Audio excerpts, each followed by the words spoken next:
Bonsoir, bonjour, c'est Claire-Lise. Nous sommes sur le podcast des 13 dynamiques du féminin sacré et ceci est le dernier audio du mois de mars en lien avec la blessure de Mars, de la lune de Mars, la blessure aussi du masculin sacré en chacun de nous, hommes et femmes. Alors la blessure de Mars est les blessures de Mars c'est un gros chapitre en soi. Et du coup, je ne savais pas trop par où m'y prendre pour vous résumer tout ça. Alors, je vais déjà faire un petit résumé de qu'est-ce qu'on traverse en mars. En mars, nous prenons conscience que nous sommes séparés du divin. Du divin, c'est ce qu'on avait vu en janvier-février. De cette harmonie divine, du plan divin, des lois de vie harmonieuses, du destin. Et que nous sommes donc en prise à la dualité et à la polarité. La polarité, c'est la loi de cause à effet. On est polarisé. Et tout cela, cette dualité, cette polarité, nous met en confusion. Et cette confusion est reliée à l'illusion fumeuse de nos blessures. On va voir, ces blessures, qu'est-ce que c'est? Dans cet état-là, nous comprenons que seule la posture d'humilité, de prière, dans la reliance à son cœur, peut nous sortir de notre confusion et nous replacer dans notre centre, c'est-à-dire l'unicité entre nous tous. Et nous en avons la responsabilité. Si nous ne le faisons pas, eh bien nous ne le vivrons pas, et pour nous et avec notre écosystème. Notre quête alors en mars est alors la conscience de notre centre, qui est l'unité de vue de toutes nos dimensions reliées à tous nos écosystèmes, et qui est aussi notre positionnement juste. Alors on va revenir sur ces blessures. La première blessure qu'on va rencontrer en mars, en résonance avec cette lune-là, c'est ce qu'on appelle la blessure d'incarnation. La blessure d'incarnation, c'est une blessure à l'énergie de vie entre l'âme, le corps et la vie. C'est une blessure d'âme.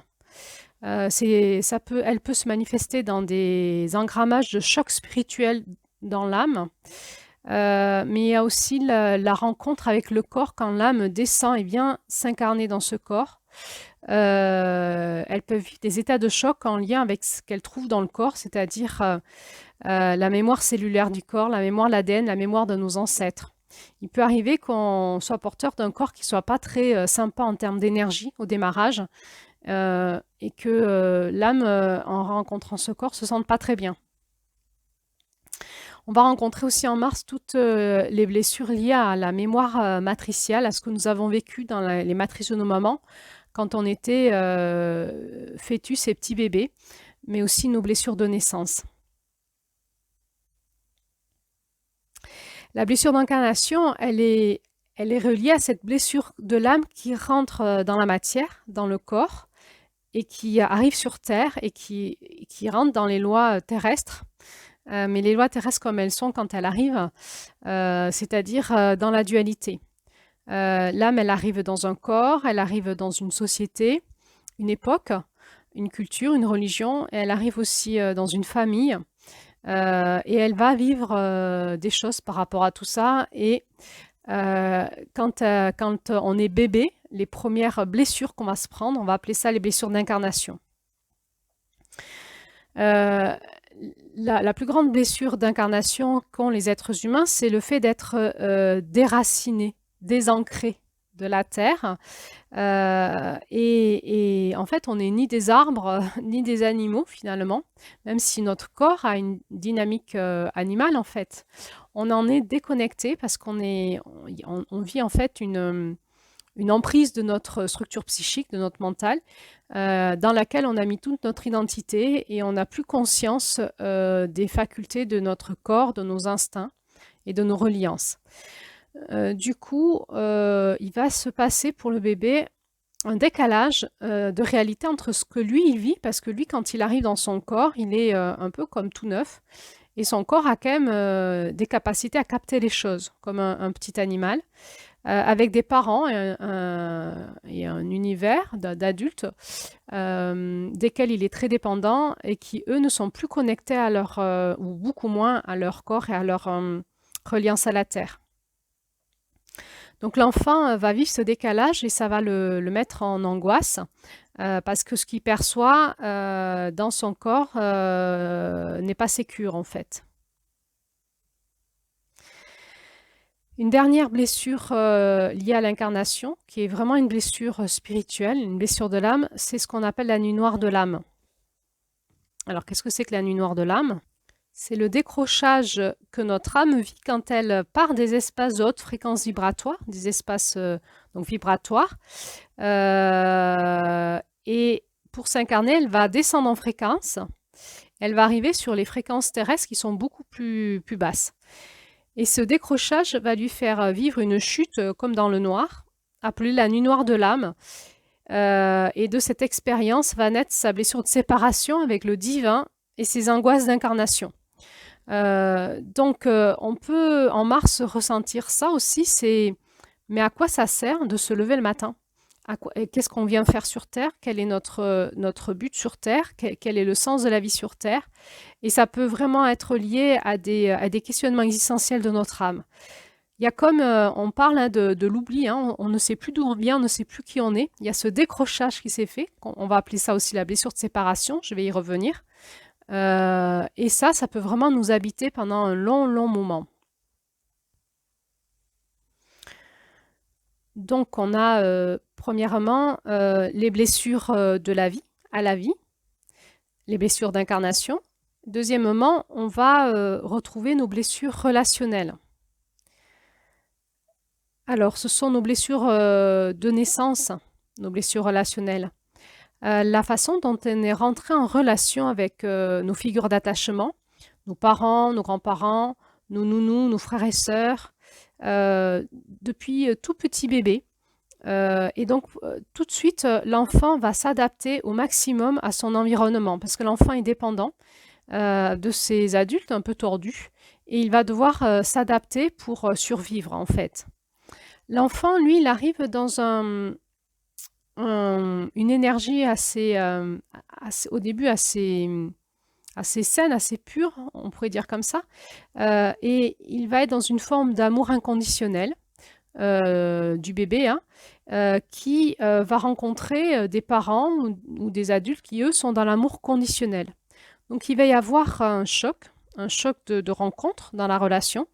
Et très rapidement, l'enfant va se tordre dans tous les sens pour s'adapter à ces adultes conditionnels et pour se faire aimer. On va appeler ça les schémas relationnels. Et c'est de là dont vont partir nos postures relationnelles où on a tendance soit à se sentir victime, soit à vouloir sauver, soit à persécuter. Ça va se construire dans notre tendre enfance en lien avec la façon dont on est rentré en relation d'attachement avec nos figures d'attachement.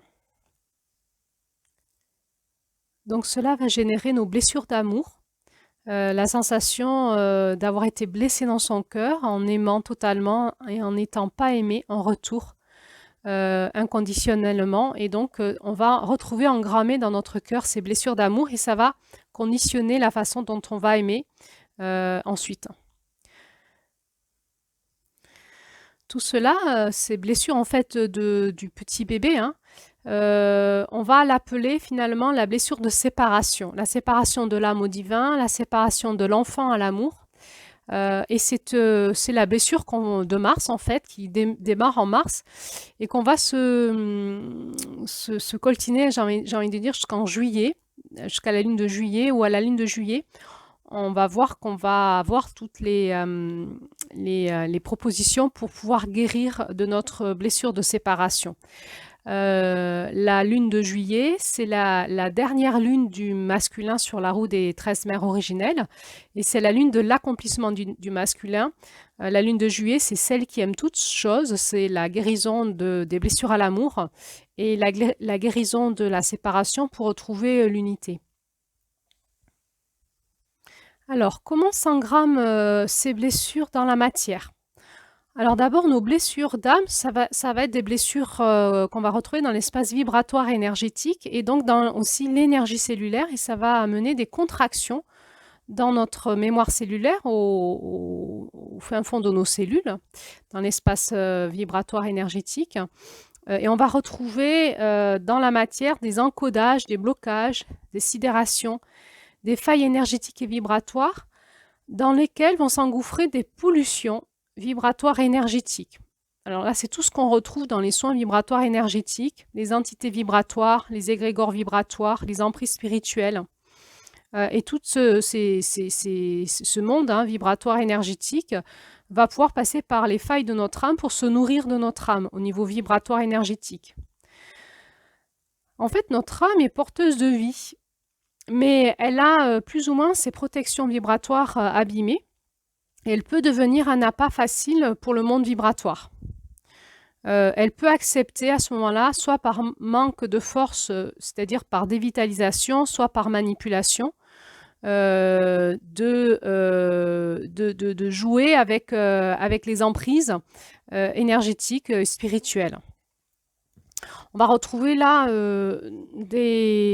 on peut retrouver en lien avec nos blessures de matrice et nos blessures de naissance un gros engrammage dans notre corps de choses pas bien sympas au niveau vibratoire et énergétique.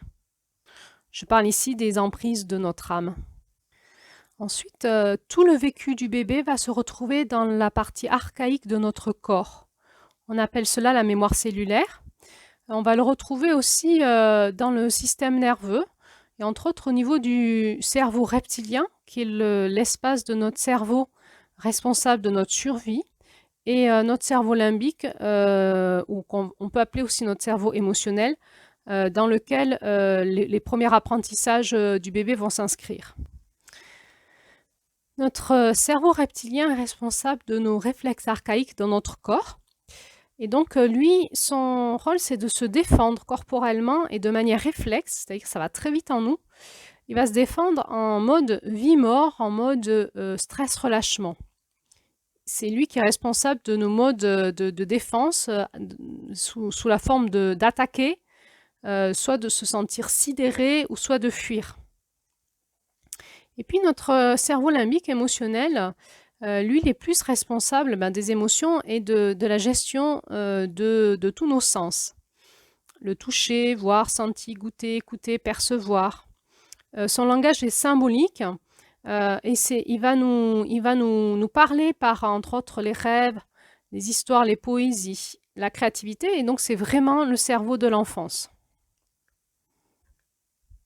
Ces deux systèmes nerveux se sont construits quand nous étions fœtus, embryons, fœtus et bébés. Et ensuite viendra la structure psychique par la suite.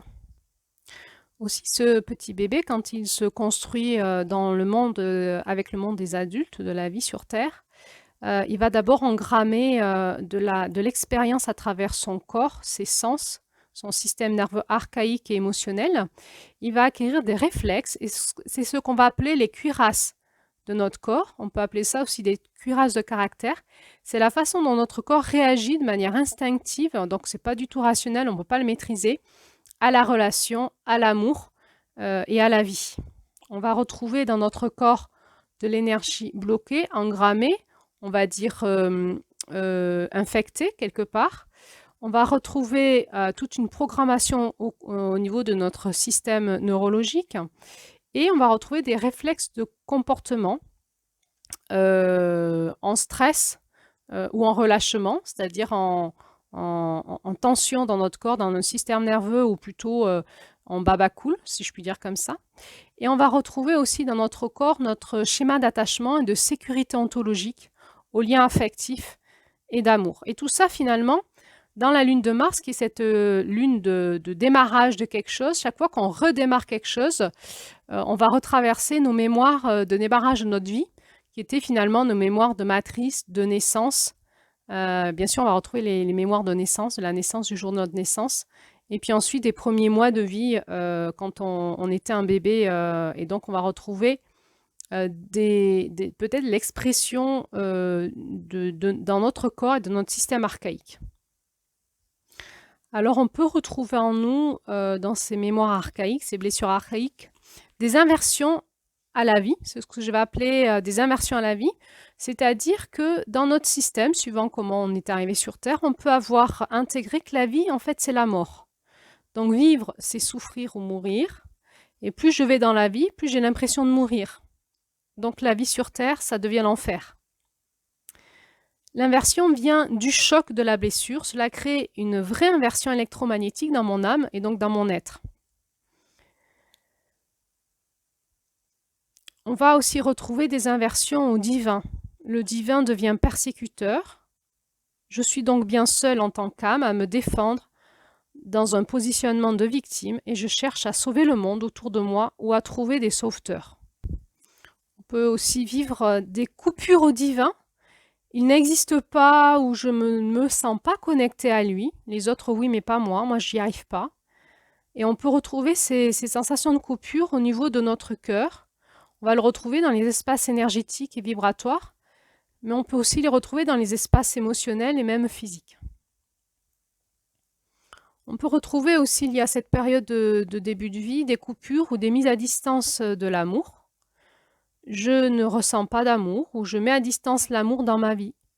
Cela peut même me faire des douleurs ou des angoisses ou des oppressions au niveau du cœur quand l'amour ou la vie frappe à ma porte. Donc avec tout un tas de schémas de comportement archaïques et réflexes pour mettre à distance la vie et l'amour. Ces enchevêtrements de blessures peuvent générer dans notre vie comme une perversion de vie. Donc c'est mes inversions de vie d'amour en enchevêtrement qui va faire que je vais m'arranger inconsciemment pour me dire, car je suis inversée, que le mortifère, ce qui amène à la mort, c'est la vie et l'amour, et que la vie et l'amour, c'est la mort. Et donc tout cela, on va le retrouver déguisé dans des scénarios de vie, la façon dont on va ressentir la vie en nous, des scénarios relationnels, la façon dont on va rentrer en relation avec nos proches, des croyances, souvent bien inconscientes, et tout un tas peut-être de théories spirituelles acceptables, car c'est aussi le domaine de mon âme ici et elle va se défendre. Elle va donc chercher à arranger à sa sauce un cocktail spirituel qui l'a fait tenir dans l'incarnation malgré ses blessures et ses inversions. Il faut bien qu'elle y ait un bénéfice, donc malgré ses blessures et sa difficulté au lien aux autres, elle va mettre... elle peut créer, donc là je parle des inversions spirituelles, hein, de la perversion, elle peut créer tout un cocktail assez nauséabond d'amour en se racontant tout un tas d'histoires. C'est ce que je vais nommer ici la perversion à l'amour, dans lequel on essaye d'embarquer les autres pour être en lien malgré notre séparation à l'amour.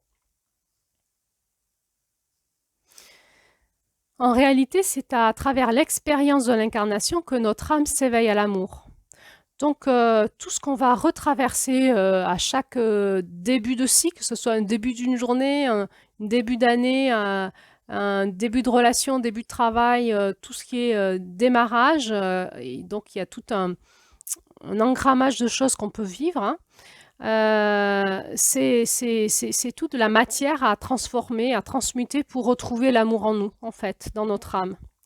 Et donc le travail, c'est vraiment de se reconnecter à notre corps et aux lois divines de notre corps, en fait, physique, divine, que nous allons accéder à notre âme et à son centre, à cette éternelle flamme d'amour qu'elle a. Donc, le travail, c'est un travail corporel, c'est en se reconnectant à la terre, à cela divine, que nous allons accéder à la jouissance et à la plénitude de notre incarnation, c'est-à-dire guérir notre cœur pour retrouver l'unité. Et la compréhension de ce plan d'amour qu'on a dans notre incarnation. Je ne vais pas vous donner là tout le listing des choses qu'on pourrait faire pour guérir notre âme et nos blessures archaïques. Tout cela, c'est à la fois du chemin initiatique, il y a des voies spirituelles qui proposent tout un tas de choses. C'est des pratiques énergétiques, corporelles, et évidemment, les thérapies psychocorporelles travaillent aussi beaucoup là-dessus. Maintenant, on va aussi rencontrer dans cette blessure de l'Est les blessures de notre structure psychique. puisqu'on a vu que petit à petit, l'enfant va commencer à mettre des pensées sur le monde qu'il perçoit, et c'est là où il va rentrer dans l'illusion de la réalité. Donc notre structure psychique, c'est-à-dire nos pensées vont se structurer avec les adultes qui nous entourent, et aussi en lien avec ce qu'on ressent, ce qu'on perçoit en tant que petit bébé. Et on va essayer de garder une cohérence entre l'ensemble, entre ce qu'on perçoit, ce qu'on nous dit, et qui est souvent assez dissonant. Et donc, pour garder une cohérence dans le vécu, on va un petit peu tordre nos pensées et commencer à mettre une notion de cause à effet qui est souvent tout à fait erronée. C'est comme ça que l'enfant va s'engrammer d'émotions, de sensations, de blessures émotionnelles, relationnelles et de perceptions, et que dans sa tête, il va engrammer des croyances et tout un schéma de pensée. C'est ce qu'on va appeler notre structure psychique, on peut l'appeler aussi notre mental, on peut l'appeler aussi notre ego. Notre ego, c'est tout notre système de structure, de construction, dans lequel on va retrouver la structure psychique, mais aussi les structures nerveuses, de réaction, de comportement. Et pourquoi on dit que notre ego, il est dysfonctionnel? Parce qu'il est dysfonctionnel. En fait, l'ego en lui-même, on en a besoin pour se structurer, pour avoir une identité. Mais le problème, c'est qu'il s'est structuré de manière tordue et qui nous joue des tours, en fait. Donc, finalement, déconstruire notre ego, c'est pas se battre contre quelque chose qui est mal en nous, mais qui s'est construit, qui s'est engrammé de manière tordue et qui ne nous permet pas d'être aujourd'hui dans notre plein potentiel. Donc, notre posture, ça va toujours être de prendre du recul sur nos réactions physiques, émotionnelles, dans nos sensations dans nos corps aussi au niveau du système nerveux, énergétique, d'aller travailler sur nous, d'aller travailler sur notre corps, sur notre énergie, sur nos pensées, pour prendre du recul, voir comment on s'est construit, pour se déconstruire et se reconstruire plus en lien avec ce qui nous correspond, plus en lien avec nos dons et nos compétences et nos potentiels. Donc dans notre ego, dans notre structure psychique, on va retrouver la façon dont on s'est beaucoup adapté à notre environnement, à cet amour aussi conditionnel qu'on a reçu. Et on va aussi retrouver toute l'illusion de nos compréhensions. Donc finalement, on va rentrer dans le monde de la dualité, le monde binaire, et on va finir par mettre en opposition les forces complémentaires qui régissent les lois d'incarnation et les lois de vie, c'est-à-dire le masculin, le féminin, la lumière et l'ombre, le ciel et la terre, l'âme et le corps, moi et l'autre, moi et le groupe, la vibration et la matière, la spiritualité et l'argent, enfin toutes les forces en fait qui régissent notre monde, on va les mettre en opposition alors qu'elles sont en complémentarité en réalité. Et on va convertir cette opposition en bien-mal et on va rentrer dans un monde binaire bien-mal. Et à partir de là, notre vie va devenir un calvaire sur la terre, en fait. On va vivre une lutte en permanence entre le bien et le mal, en nous et avec l'extérieur de nous. Et donc, ça va générer toutes nos blessures de vie, d'amour relationnel et notre système de dualité en nous. Dans le chamanisme, on appelle cela le miroir fumant. C'est-à-dire que cette réalité-là n'est pas la réalité, la vérité, mais c'est de la fumée de notre mental, nous empêchant de voir la vraie réalité, la vérité, cette réalité complexe. D'aller voir plusieurs points de vue plutôt que le nôtre. Notre mental, par ses projections dualistes, à l'extérieur de lui, va créer une réalité délirante qu'il va prendre comme rationnelle et en permanence, il va projeter sur l'autre. Et on peut dire que ça nous revient en effet miroir, parce que ce qu'on projette sur l'autre, l'autre réagit, ça nous revient dessus, donc on va appeler cela le miroir fumant, hein, puisque c'est de l'illusion, c'est de la fumée, on n'y voit rien, et en plus de ça, on se le reprend dessus. Alors, dans son côté un petit peu exacerbé, dans l'exagération de nos croyances, nous allons devenir des bien-pensants. On peut trouver une rigidification de la pensée, des croyances, vouloir imposer aussi son point de vue aux autres. On peut retrouver des caractères contrôlants, dominateurs, voire despotiques. Et finalement, on va retrouver les guerres, et on va retrouver l'idée de tuer, de faire des guerres pour ses idées, hein, l'idéologie.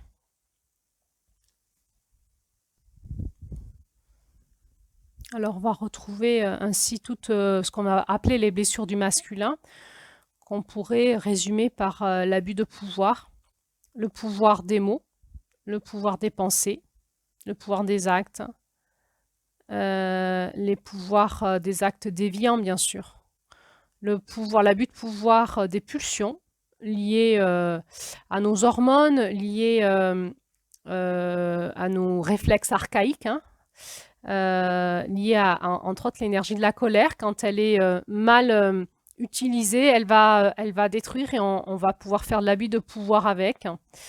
Et l'abus de pouvoir de la force, hein, de la force physique. Donc on va retrouver cette notion de colère en Mars.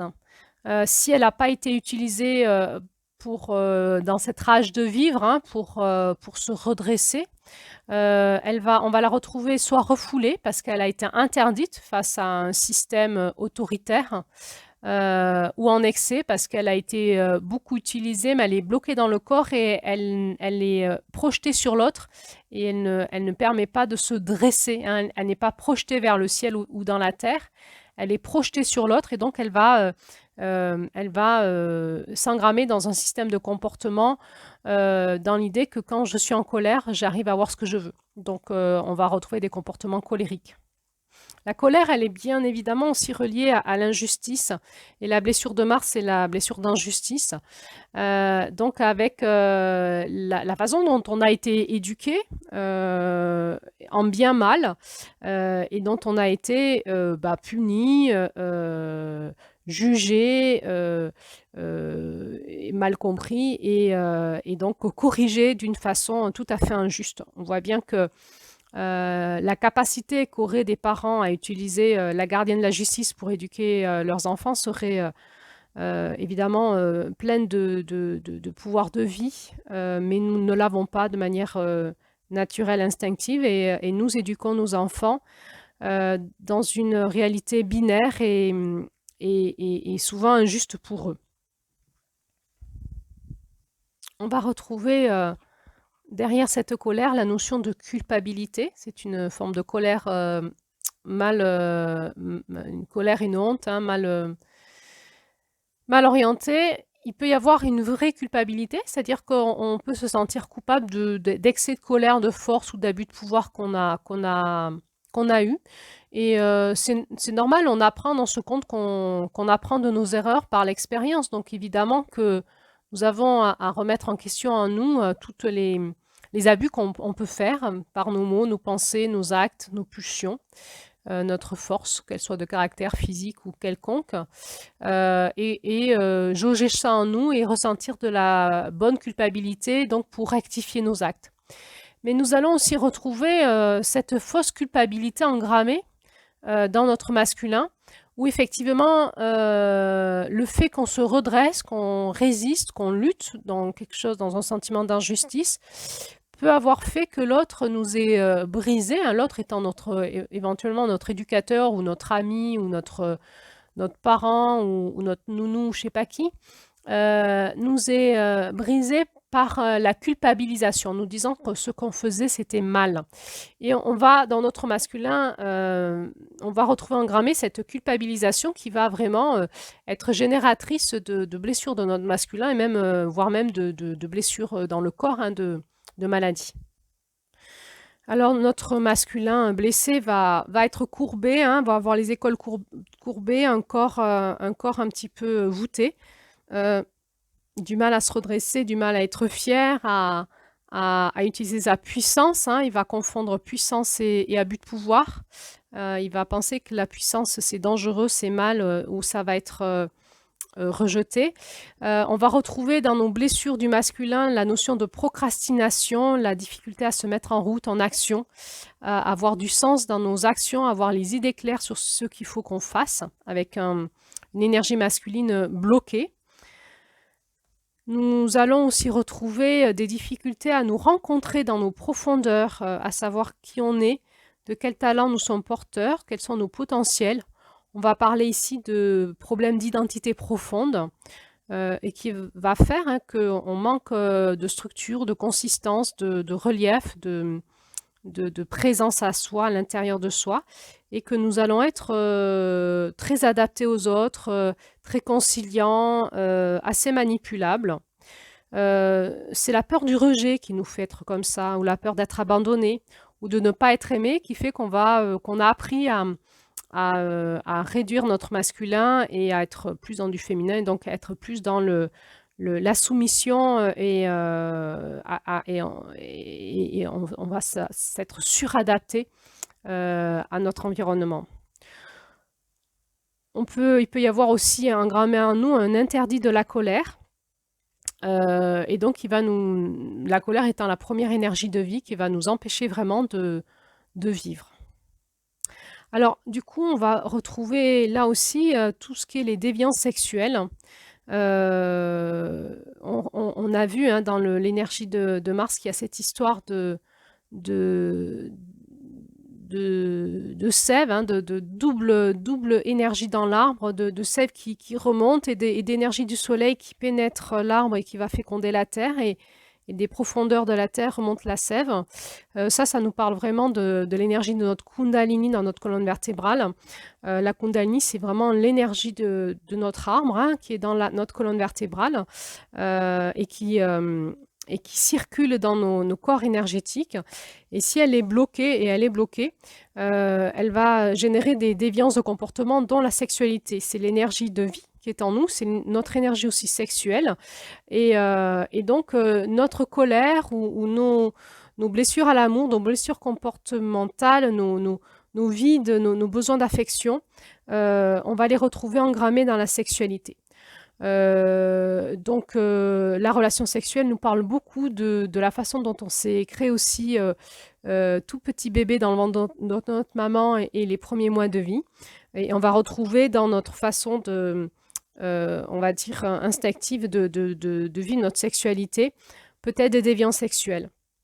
Alors, on va retrouver ces déviances sexuelles chez les hommes, qui vont peut-être certaines fois utiliser leur force, leur domination, leur culpabilisation, leur montée de testostérone, mais aussi qui vont ne pas comprendre en fait ce qui se passe chez leur compagne quand ils utilisent cette puissance énergétique dans le corps de leur femme, qui déversent leur énergie, de ne pas comprendre qu'en fait, ils peuvent aussi déverser des énergies très négatives qui peuvent charger le corps de leur femme, qui fait que derrière, elles ne sont pas bien et qui fait qu'elles n'aiment pas trop la sexualité, finalement. On peut retrouver aussi des déviances sexuelles chez les femmes, avec un besoin affectif, un besoin de se remplir. Donc, elles vont dire oui souvent, elles vont s'abuser, elles vont pas se respecter, puis peut-être aussi qu'elles vont accepter des relations sexuelles avec des hommes qu'elles ne connaissent pas. Et là, on va retrouver vraiment la blessure de Mars, où vraiment en Mars, on nous demande de ralentir et de prendre conscience à l'intérieur de nous de ce qui est juste et de ce qui se passe. Qu'est-ce qui se passe quand on rencontre un homme dans un début de relation? On est vraiment en lien avec l'énergie de Mars. Quand on rencontre un homme, si par exemple on est célibataire, quand on rencontre un homme, qu'est-ce qui se passe dans ce début de relation? Est-ce qu'on va aller tout de suite dans la relation sexuelle? Eh bien, je vous invite à observer ça avec l'énergie de Mars dans nos profondeurs. Est-ce que c'est une chose à faire ou est-ce qu'il faut mieux ralentir pour apprendre à se rencontrer, à voir à qui on a affaire en face de nous avant de laisser notre corps se laisser pénétrer par des énergies qui pourraient être tout à fait déviantes et destructrices et qu'on va retrouver ensuite engrammées dans notre corps, dans nos cellules, dans notre âme, en tant que femme. On va retrouver aussi là la déviance sexuelle avec les enfants, évidemment, et les bébés. Et on peut retrouver ça engrammé dans notre corps si on l'a vécu, sans en avoir le souvenir et on ne peut pas le retrouver parce qu'on n'en a pas la mémoire au niveau du néocortex, mais on va le retrouver dans le cerveau émotionnel et le cerveau reptilien. On va retrouver dans nos blessures du masculin une difficulté à se positionner, à trancher, à lâcher, on va être contrôlant, on va avoir du mal à lâcher prise, à dire non, parfois. Ça va être l'inverse. Et puis, on va retrouver aussi cette incapacité à écouter notre cœur.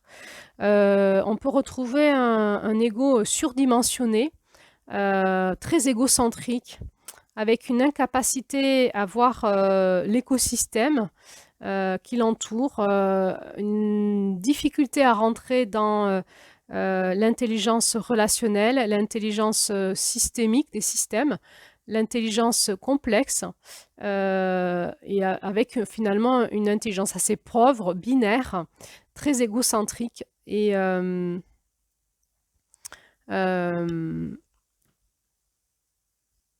avec une absence d'humilité, une difficulté à l'empathie et à une problématique à la communication.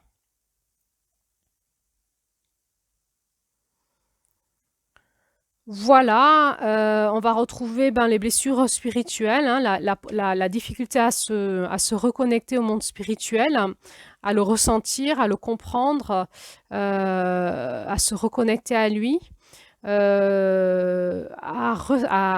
capter l'intelligence de la justice divine, l'intelligence du cosmos. On va retrouver dans les blessures du masculin parfois une pensée très rationnelle, assez pauvre de la réalité de la vie et du monde.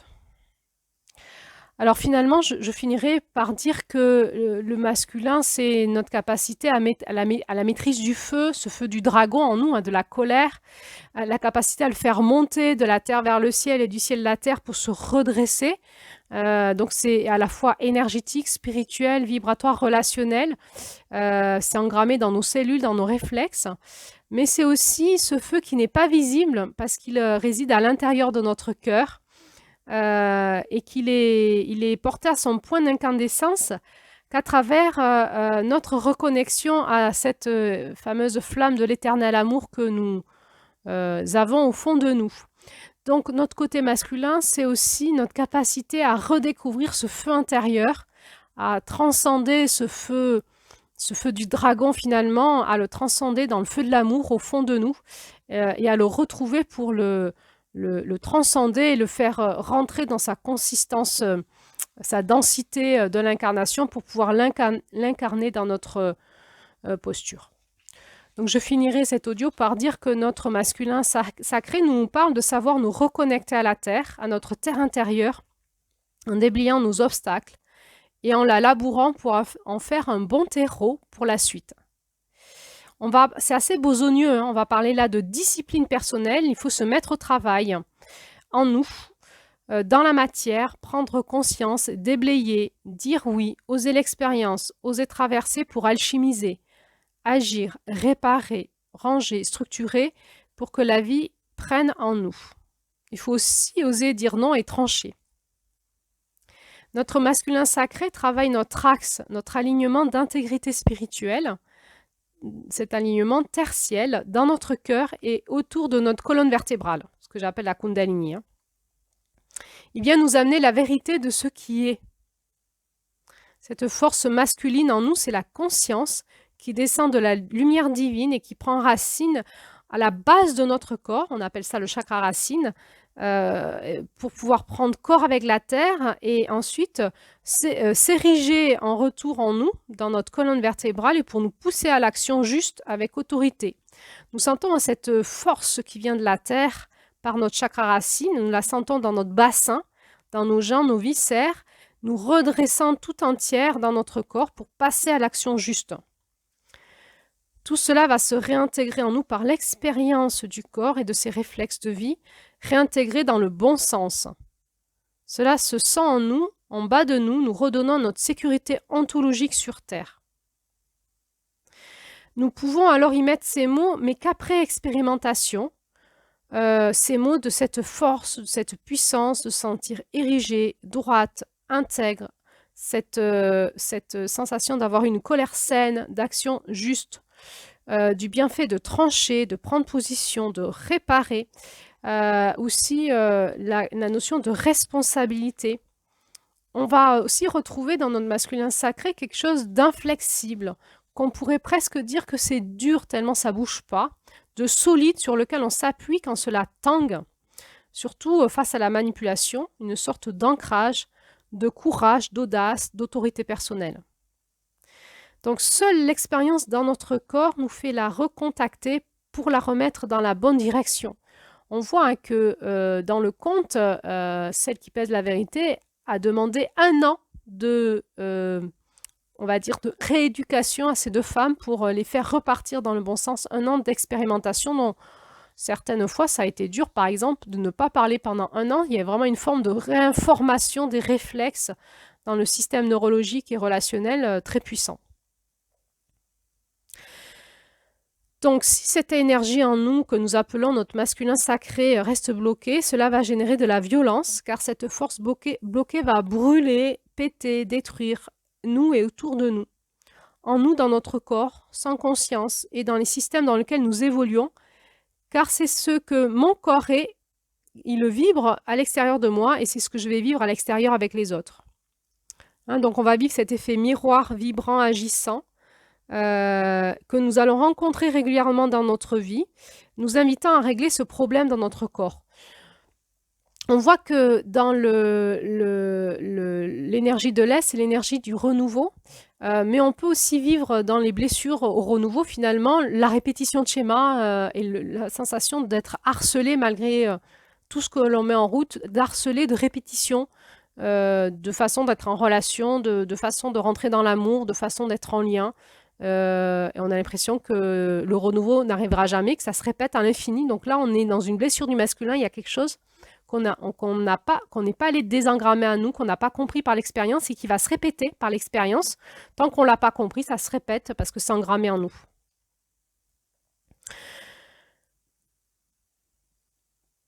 Donc pour cela, pour comprendre ce qu'on vit, il faut revoir les scénarios de notre structure psychique, entre autres qui nous disent que c'est l'autre qui est violent, qui nous positionne en victime ou qui nous positionne en persécuteur, c'est-à-dire qu'on veut toujours contrôler, briser l'autre, prendre le pouvoir, ou en sauveteur, parce qu'on veut sauver toutes les victimes du monde entier des persécuteurs.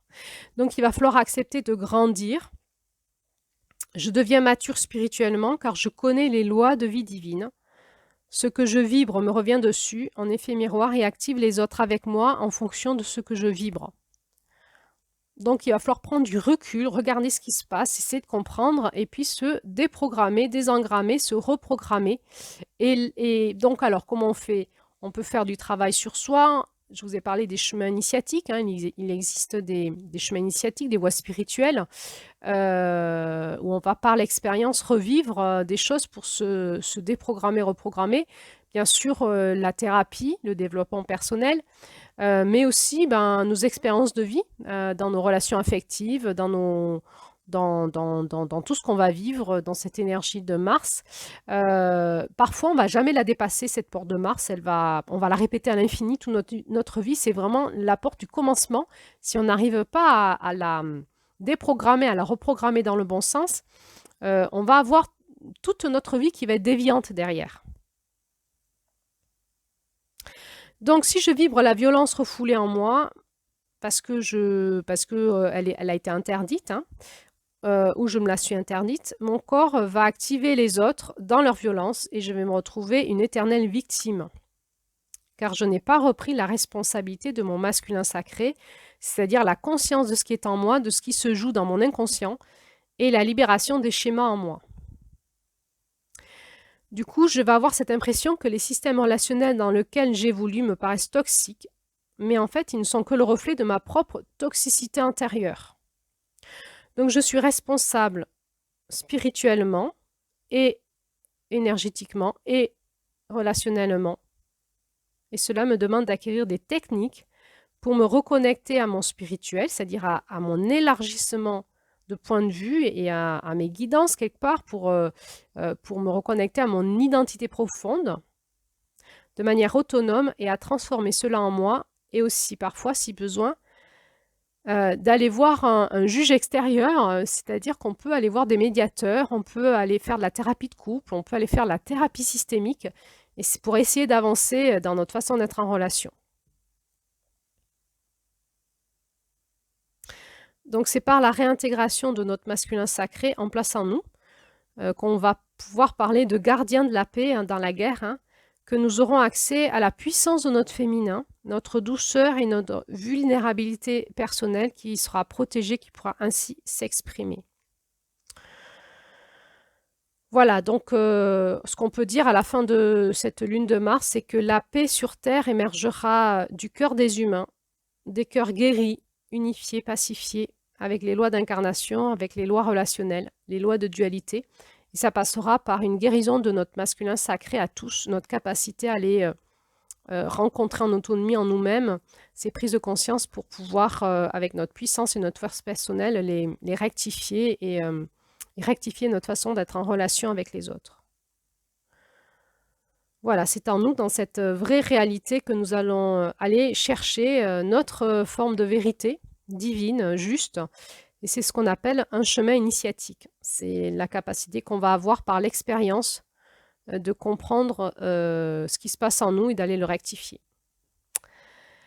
Voilà, donc la porte de l'Est a été, j'ai envie de dire, décrite du mieux que j'ai pu. Je vous laisse avec toutes ces paroles plus ou moins lourdes, plombantes et plus ou moins remplies d'espérance pour le futur. Nous avons ce travail à faire en nous tous. Bien, je vous souhaite un bon chemin avec la lune de Mars et on se retrouve en avril. Pour la suite, avril, ça sera l'intégration de la lune de Mars et on ira voir en excès, la blessure du masculin en excès, ce qu'elle peut faire en avril comme autre type de blessure en nous. Alors, je vous souhaite un bon chemin de pacification et de reconnexion à votre cœur, une bonne libération de tous les espaces en vous qui s'accrochent, qui rechignent, qui ne veulent pas y aller, une belle libération, un beau lâcher-prise pour pouvoir vous mettre en route et nous retrouver ensemble sur ce chemin de la paix. À bientôt.